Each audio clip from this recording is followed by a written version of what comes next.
Olá, a gente está vendo navios de guerra americanos no Caribe, a tensão com a Venezuela está lá em cima e a palavra invasão está no ar. Mas o que está acontecendo de verdade? Bom, hoje a gente vai mergulhar nos fatos por trás dessa crise para entender se um conflito está mesmo prestes a estourar.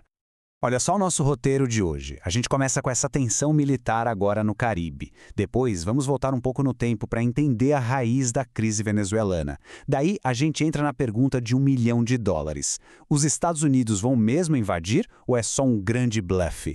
A gente vai ver como a América Latina está reagindo e, no final, fechar com a situação real do Maduro. Vamos nessa? Então, vamos direto para o olho do furacão, o Mar do Caribe. A coisa por lá tá, digamos, bem volátil. De repente, a região virou um palco para uma demonstração de força militar que a gente quase nunca vê por ali. É tipo uma faísca que pode sim incendiar um conflito bem maior. Essa é a promessa do Nicolás Maduro. Uma declaração bem ousada, né? Pinta um cenário de todo mundo junto, uma solidariedade total no continente. Mas a grande questão é, isso é verdade?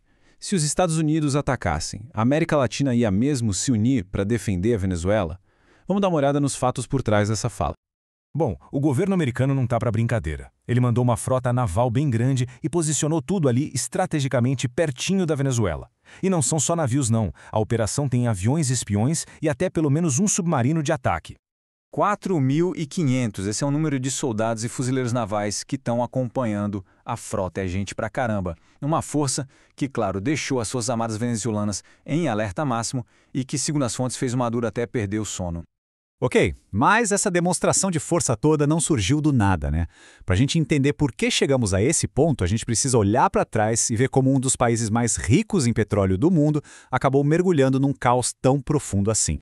A crise de hoje não apareceu de uma hora para outra. Ela é, na verdade, o resultado de uma história bem longa de colapso. Colapso econômico, social e político, que já dura mais de uma década. Vamos entender as peças que levaram a Venezuela a essa situação. Tudo começa ali em 2013 com a morte de Hugo Chávez e a subida do Maduro ao poder. Ele herda o cargo, mas não o carisma, nem a sorte dos preços do petróleo nas alturas. Só um ano depois, o motor da economia venezuelana simplesmente para. O preço do petróleo despenca. E a partir de 2015, a gente vê a consequência disso virar uma tragédia humana, com o começo de um êxodo em massa que já fez mais de 7 milhões de pessoas largarem tudo para trás. No coração desse colapso econômico tem uma palavra: hiperinflação.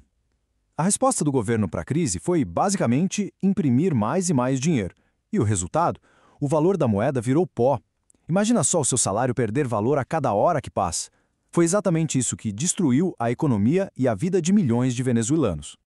O resultado disso tudo é um cenário de colapso social completo. Os relatos são terríveis, sabe? Falam de pessoas comendo carne estragada por falta de opção, violência urbana fora de controle a ponto de cidades turísticas ficarem desertas, e uma polícia que só aparece para reprimir protesto. É devastador.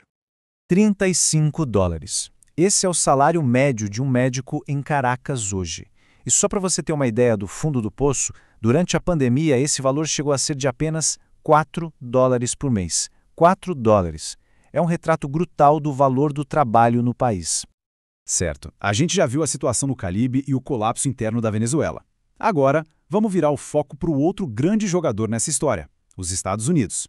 Com todo esse poderio militar na área, a pergunta que não quer calar é: qual é a real intenção por trás disso tudo? É uma ameaça de verdade, uma invasão iminente ou é só um jogo de cena, um blefe geopolítico? Oficialmente, no papel, a missão americana tem um alvo bem claro: o narcotráfico. Mais especificamente, um tal de Cartel de Los Soles, que Washington diz que é liderado pelo próprio Maduro. Mas, por baixo dos panos, as fontes apontam para outros interesses bem poderosos: o controle das maiores reservas de petróleo do mundo e uma localização geográfica que é chave no continente. Apesar de toda essa demonstração de força, de todo esse barulho, as fontes dizem que a maioria dos especialistas não acredita numa invasão em larga escala. A ideia mais forte é que se trata de uma tática de pressão, sabe? Uma guerra psicológica para intimidar e desestabilizar o regime de Maduro. Então, se não é uma invasão total, o que as fontes acham mais provável? Ações militares limitadas. Pensa em ataques de precisão cirúrgicos contra alvos estratégicos do regime. O objetivo seria enfraquecer o Maduro, mas sem ter que pagar o preço, os custos e os riscos gigantescos de uma guerra e de uma ocupação completa. Agora vamos voltar para aquela frase do Maduro lá do começo. Aquela promessa de que toda a América Latina se levantará. Chegou a hora de botar esse discurso à prova. Como é que os países vizinhos e as potências da região estão reagindo de verdade a essa crise? O continente está unido ou está rachado?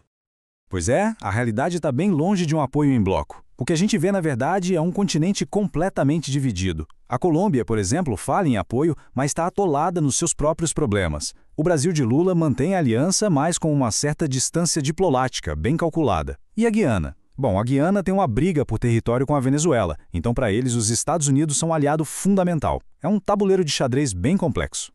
E os aliados mais próximos de Maduro? Bom, eles são mais ideológicos. Na prática, Cuba e Nicarágua não têm poder militar para ajudar em nada. E as potências de fora, como Rússia e China? Elas dão um apoio no discurso, avisam os Estados Unidos para não se meterem, mas a verdade é que elas estão ocupadas demais com a Ucrânia e com suas próprias guerras comerciais para se envolverem de verdade. Ok, depois de analisar a ameaça militar, a crise interna e a reação dos vizinhos, a gente chega ao quadro final. Se a gente juntar todas essas peças do quebra-cabeça, qual é a verdadeira situação do Maduro?